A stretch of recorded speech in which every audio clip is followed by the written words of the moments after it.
Hey, this is Cassie. I'm your host of the Happy Hearts Project podcast.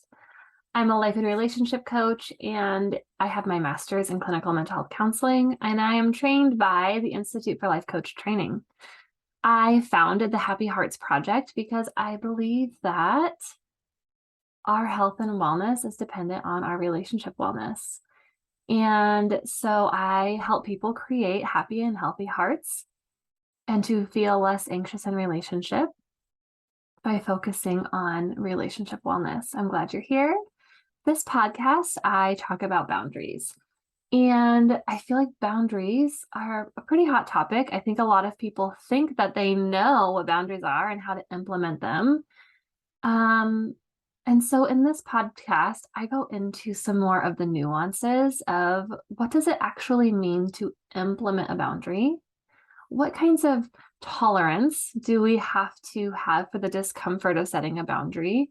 What are the thoughts and beliefs that we need to carry about ourselves in order to set boundaries?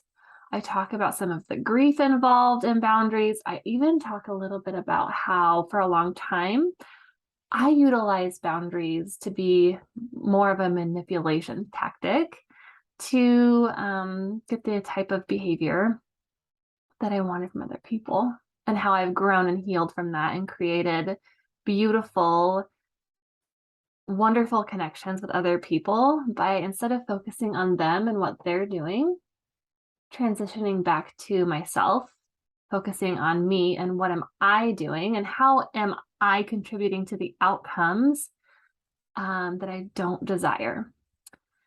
So stay tuned for that. And I always appreciate you sharing this podcast and any of my content with friends or family who you love and who you think would benefit from the message.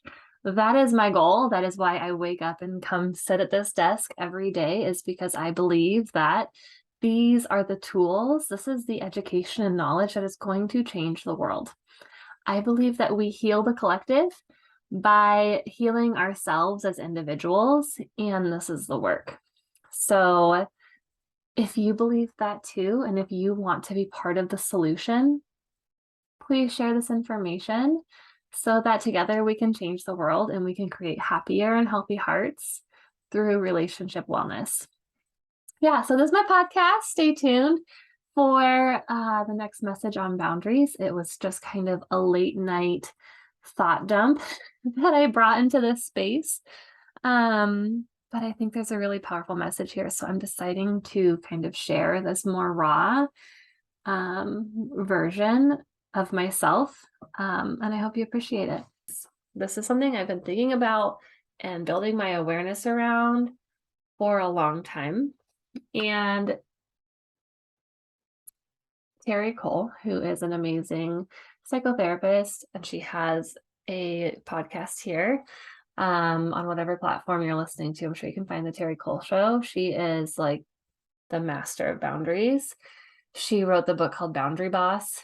And she talks about boundaries being on a spectrum, from really porous boundaries, which means something that aren't really enforced. We're easily persuaded one way or another. We struggle to hold our commitments to ourselves. We struggle to say no to things that we don't really want to do. Right? That's really porous boundaries. And on the other side of that is really rigid boundaries. So someone who is rigid, it's like their way or the highway. They can become ultra independent. Struggle to ask and accept help from others. They just believe that they can do everything on their own. It's hard to get in, right? Like if it's hard for them to let people in, is what I'm trying to say. I kind of think this too sometimes on like a codependency scale. And I think you can be codependent on either side. And I think that you can also have a very disorganized like placement on the boundary spectrum, meaning that depending on the situation and the day and who it is, you might have porous and really rigid boundaries, like back to back, maybe even in the same situation. Right. So, for example, I have a friend who was sharing some of the boundary issues she was having in her relationship, where when her partner would ask her to do something that she didn't really want to do, it was a specific activity that she didn't want to do, it was getting to the point where she just would say no. Like, no, I don't want to do that. And it became a point of contention because he was like, this is something that is important to me. It helps me feel closer to you. This is an activity that it matters to me that you want and choose to participate in. And she struggled to really identify, am I being people pleasing if I just cave and say yes and go along with it, even though it doesn't feel right, even though it feels inauthentic to me to go do this activity that I don't really have desire to do. Right? So she would eventually give in and she would do the activity, and it would drag on for hours. It would include all kinds of parts of the activity that she didn't really like. And as we dug down a little bit deeper into what was going on, it turned out that the activity itself, like the overall intent of the activity, she was fine with. It was fine. She doesn't mind it. But what actually really bothers her is that it drags on for hours and hours, and that there are aspects of the activity that she feels pressured to do.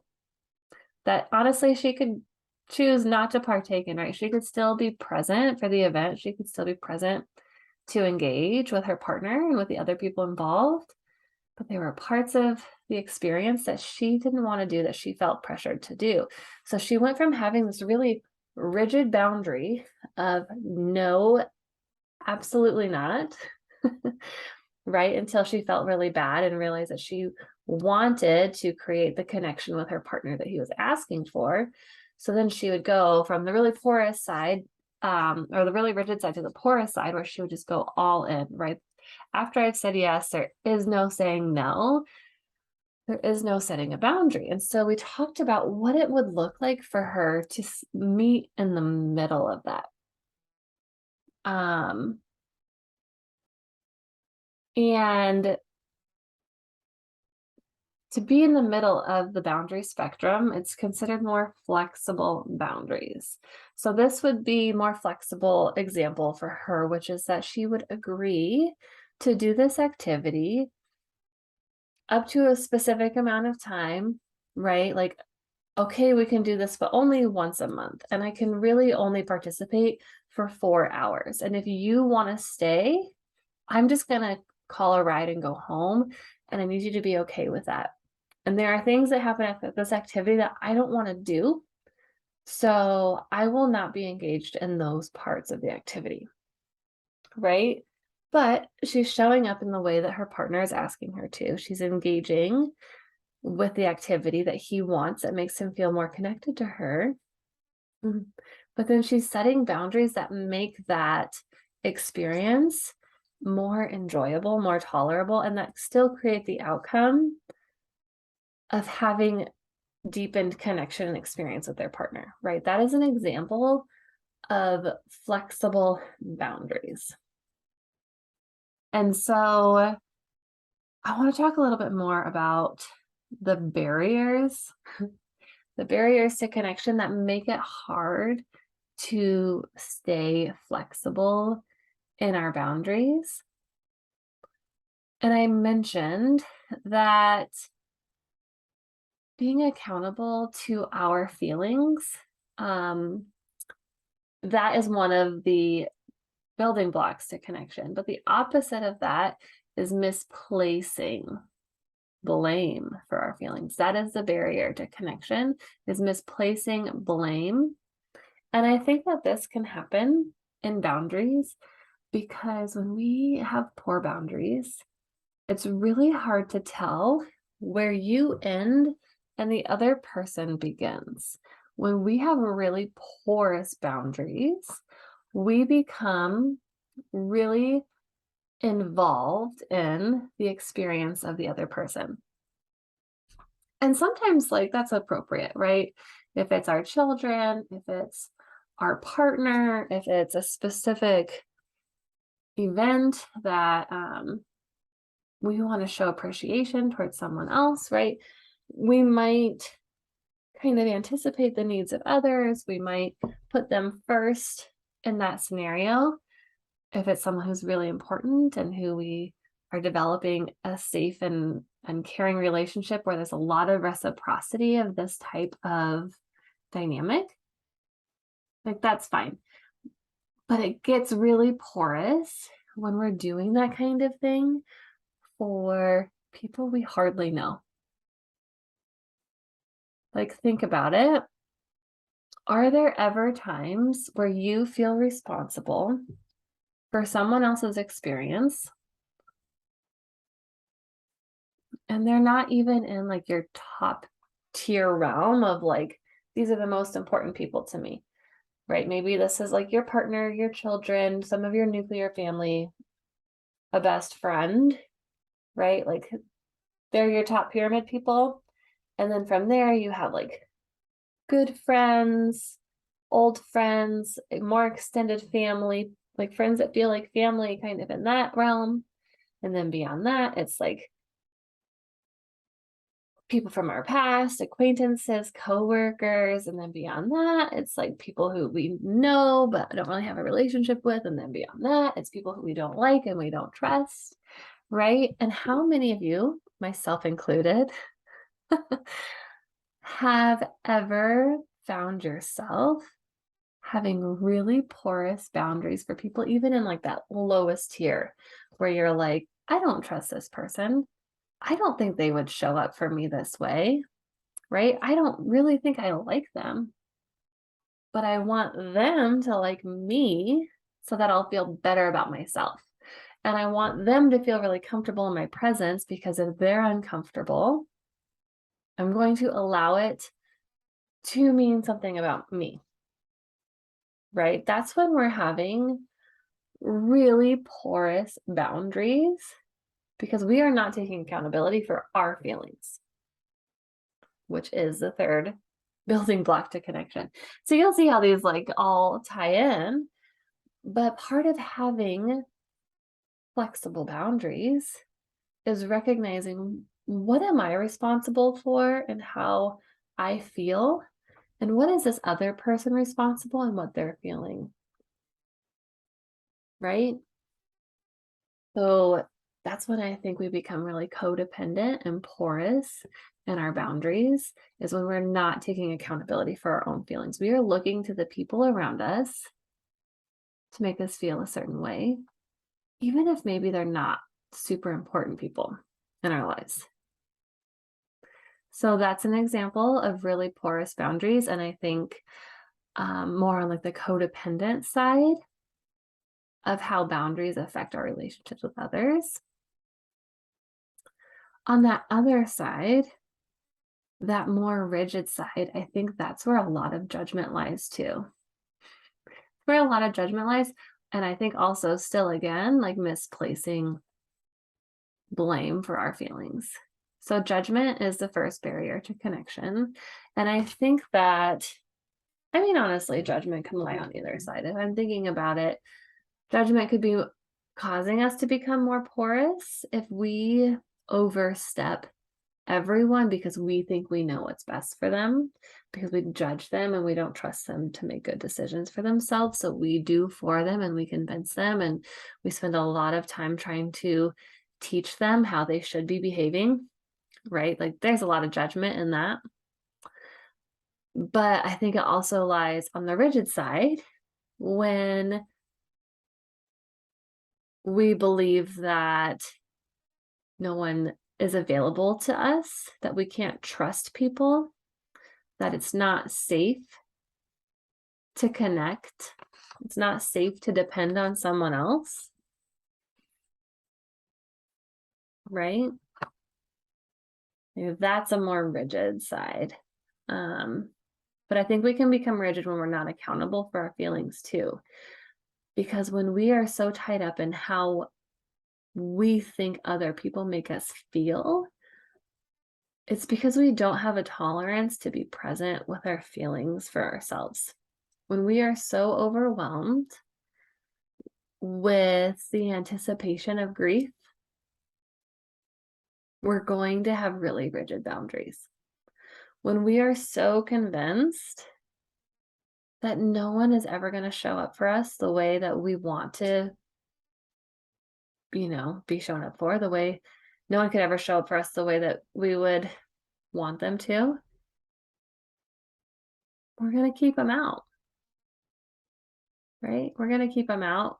We might become really controlling over their behavior and, again, really judgmental because we are allowing them to make us feel something that we're responsible for, and they are not, right? And this is where it becomes disorganized, because I can even think, as I'm saying this, like, that could also be a really porous boundary. The porous boundary of someone's not treating you the way that you want to be treated. Or, even better example, you're not feeling super great about yourself, right? You're believing things like, I'm not worthy, people don't care about me, I'm not doing a good job, I'm always messing up, right? You're feeling really bad about yourself, and you look to someone outside of yourself to make you feel better. Which, disclaimer, like, there is a place for that. That's why I love relationships. That's why I feel like so much healing happens in relationship, is because we can look to the people around us for support and validation and care. Like, that is okay. But when we are looking to them to invalidate the beliefs that we're carrying about ourselves, we are giving our power away. Like, we are literally like, you are the only person who can make me feel better. Go. And they're going to let you down. They're going to let you down. And that's because I really believe this, which is that people do not give you your feelings, they amplify them. So if you're feeling a certain way and you want someone to fix it and to take it away, most likely, the majority of the time, they're not going to have a magic wand or the magic words, the magical behavior, whatever your love language is at that moment that you need. They're not going to have that magical potion to make it exist or make it disappear. They're just going to reflect back to you what you're already feeling about yourself. Like, that's what relationships are. So we get really porous in our boundaries when we don't feel good about ourselves, and we want the people around us to change that. We become very controlling. And I am speaking from experience. I am speaking from experience from a 7-year relationship where someone treated me really badly, and I felt really bad about myself, and I focused all of my attention on making him not treating me that way anymore. 7 years of my life, I became so controlling. You need to get help. This is how you should behave instead. Why are you doing that? Let me convince you of all the ways you're doing it wrong so that you can choose me and show up for me the way that I want you to. Pleading, begging, sitting through the abuse of this relationship because I wanted this person to prove to me that I was worth being chosen. He was validating whatever subconscious belief I was carrying that sounded a lot like, I'm hard to choose. He was validating that in order for me to be lovable, I need to be needed. I can only be loved if I'm needed, and he needs me because I can fix him. So I had very codependent very porous boundaries in that moment, and I was not being accountable to my feelings. If I'm feeling like I'm hard to choose, if I'm feeling like I'm too much to handle, if I'm feeling like I'm too loud and I take up too much space and that no one can love me unless they need me, unless I have something amazing to offer them that no one else could give them in the whole entire world because I'm not enough,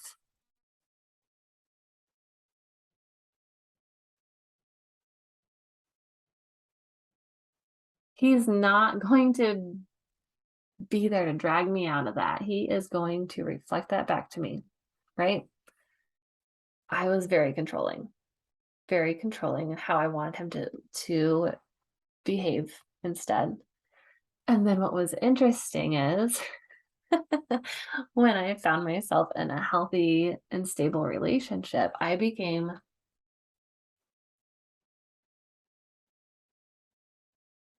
again, I'm thinking back now. You guys are watching me and listening to me verbally process this. I had very porous boundaries, but I also had very rigid boundaries in that relationship, in the bad relationship, where it was like I kept giving and bending, but then I held a lot of judgment, a lot of resentment, and through the control that was being generated by those emotions, the judgment and the resentment, I judged that person and I tried to control them in so many ways. And that is actually a very rigid boundary.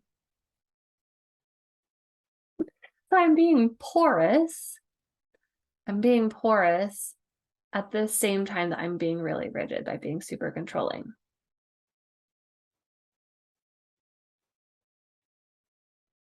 Okay. So, anyways, I find myself in a healthy, happy relationship. Well, healthy, stable. Hadn't decided if I was really truly happy because all of the judgments and all of the ways that I wanted to control my previous partner were showing up in this new relationship. So even though this new person was calm and kind and loving, and he did accept me for who I was, and he was trying to validate me for being worthy of being chosen, for being easy to choose, he was showing me that that was true about me through the way that he was showing up in the relationship. But I felt extremely uncomfortable because he wasn't validating the fact that I'm hard to choose. He wasn't validating the fact that I'm a lot to handle and that I'm special, right? Like he loves me and he thinks I'm wonderful, but like he doesn't need me. He doesn't need me in a way that made me feel loved. And so I got really rigid in my boundaries there because I felt like he was responsible for how I was feeling, and that until he could learn to speak the secret language to my heart through, I don't even know what I wanted, you guys. I just wanted, I think, more chaos. And I was trying to create that so that I could prove myself within it. So I had very rigid boundaries because I wanted him to be a very specific way.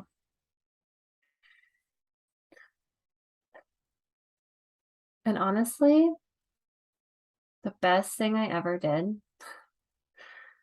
for my relationship was start to build a life for myself. Because that's when I started to learn where I ended and he began.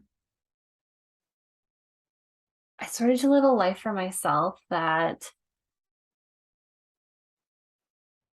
created my sense of wholeness.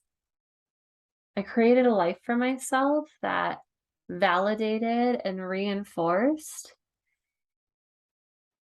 who I am, which is that I am brilliant and generous and kind and insightful and fun and adventurous and brave and courageous and creative and loving, on and on, I started choosing those beliefs about myself and then taking action from that place to create the things that, again, then just reinforce those beliefs that I was choosing.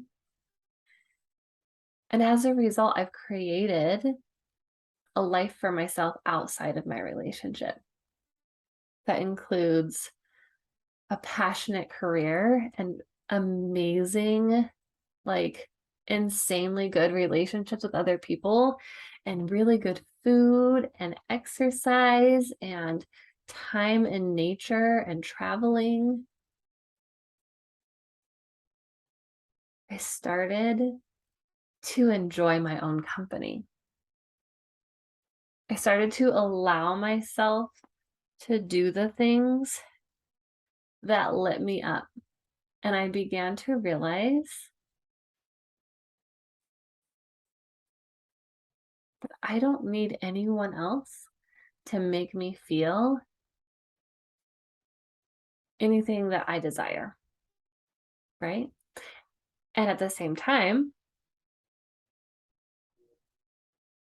nobody can make me feel something that I don't allow them to create for me, right? This is something I say to my clients a lot, which is that if someone says something to you that hurts, it's because there's a part of you that believes them. It's because what they said made you question whether or not that's true for you, or you maybe already were aware of that belief.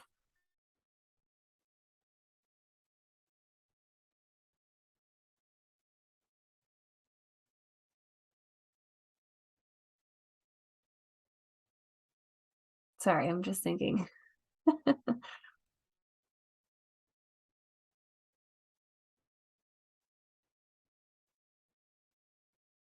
Yeah, you are responsible.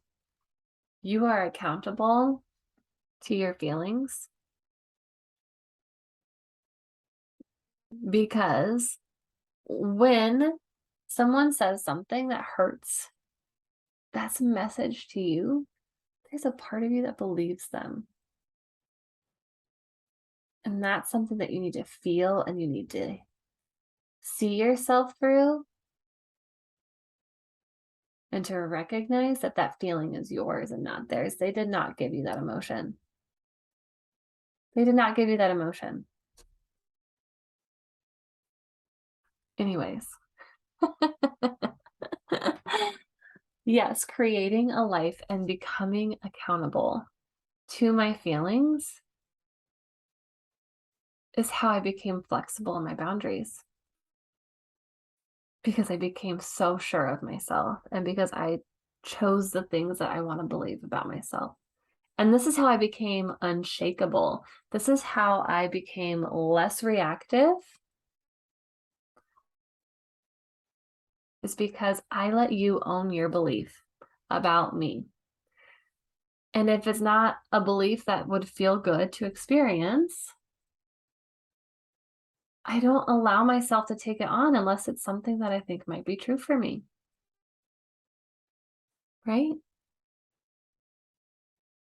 That's how I became flexible in my boundaries because I no longer needed anybody else around me to make me feel the way I wanted to.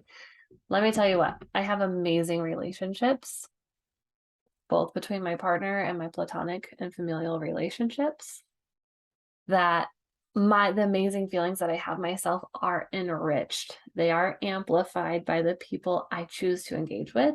So that is a beautiful way that I receive validation and care and support from my friendships. But then I take the rest as a message. So when someone says something about me that hurts, I ask myself, why do I believe them? Do I want to carry that belief about myself? How is this belief serving me? And I'm so much less reactive, so much less. I'm less reactive. Let's just go with that. I'm less reactive because the first thing I do is turn inward and say, what is in this for me to learn and to know about myself and to be more aware of, right? So creating a life for myself is how I built the tolerance around having flexible boundaries, because flexible boundaries are not always comfortable. Flexible boundaries mean that sometimes we have to make painful decisions. Flexible boundaries mean that we have to allow the discomfort of disappointing someone or of potentially letting a task happen in a way outside of how we would, right? Of letting go of the perfectionism and the people pleasing. It can be really uncomfortable. But because I have an enriching life outside of this situation, outside of whatever the belief is, right? Whatever the dynamic is, I have an enriching life that I can go to when I need a rest, when I need to let things go, when I need to just sit with my feelings.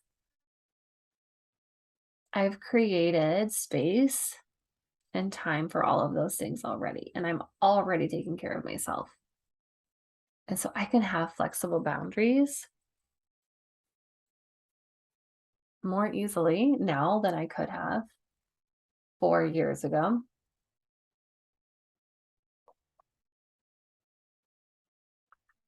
And the other note about boundaries that I always want to include is something that I had very confused in the beginning, and maybe this was just me, but I talk about it because I like to imagine that there's someone else who is thinking this way, and I'm about to blow your mind, okay? I used to utilize boundaries as a way to get what I wanted from other people. Or at least that's what I thought would be the outcome. That was my intention when I tried to implement boundaries, was that someone would change their behavior. And because I put my power, I gave my power away to that person and said, I need you to do this. Like, I depend on you for this thing. I gave away my power because I said, until you do X, Y, and Z, I can't have what I want. I put my desires in the hands of somebody else and I gave away my power. And then when they would fail to respect my boundaries, I would just let them go because I had given my power to this person. And if I put a boundary in place, that would mean I might have to lose them. And it's really hard to walk away from someone who you have given so much power over your worth and your value and your potential.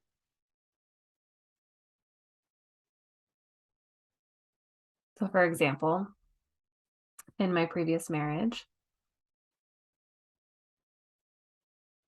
I would have boundaries like the silent treatment, or not so much would I utilize that one. That one was used against me a lot. And then it just did kind of become a norm in our relationship. But I wanted that person to change. And so I would set rules for them. And I would say, until you can be kinder, until we can go 5 days without a fight, until we can have more productive conflict, until this thing actually changes, I'm just going to be mad at you. I'm just going to be mad at you, and I'm going to resent you, and I'm going to talk bad about you.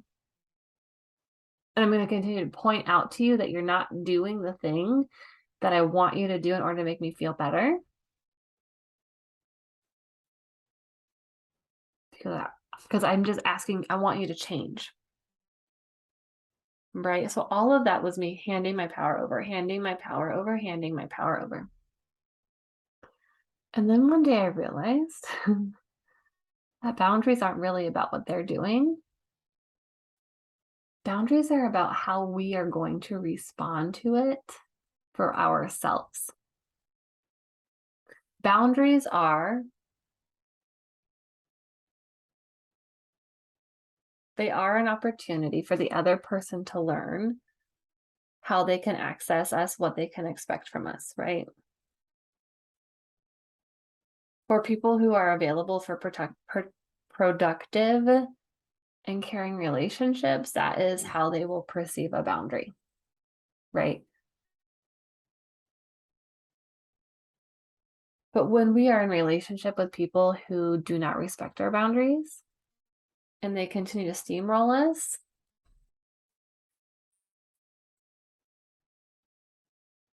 sometimes it's because we're actually not enforcing the boundaries. We're not making a promise to ourselves for how we are going to trust ourselves and whatever the emotion is in our body that's giving us a message. So I would think back to when I was failing at setting boundaries in my previous relationship, my body would tell me to have these really big feelings. It would say, you're feeling hurt, you're feeling angry, you're feeling sad, you're feeling disappointed. And they were big, scary feelings. And instead of sitting with them and asking, what do I need for myself in this moment? And what I likely needed thousands of times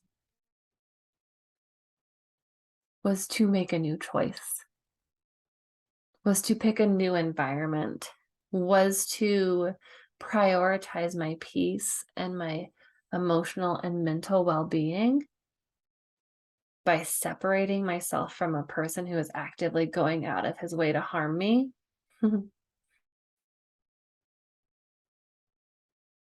That is the boundary that I needed to set. And instead, the boundary I set was, we're going to talk about this in the morning, right? I'm going to keep hoping that we're going to talk about this and that you will actually have a breakthrough and see what I'm trying to say to you. That was my boundary. Okay, I'm getting to the point here, guys, as I verbally process this. The boundary I was setting was that I was asking them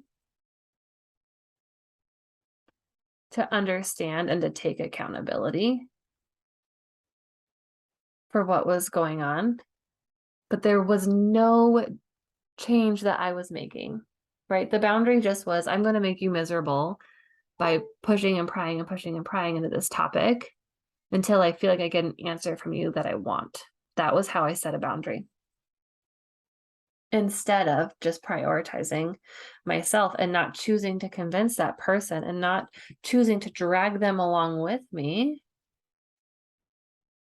but instead to make decisions that validated my need for safety and my need for peace and my need for a calm and supportive environment. Okay, guys, that was it. Let me know how you liked it. Please leave a review of this podcast, 5 stars, and I will give you a shout out on the next episode. I also want you to know that I do have a free workbook on building blocks for connection. And having flexible boundaries is the second building block in my workbook.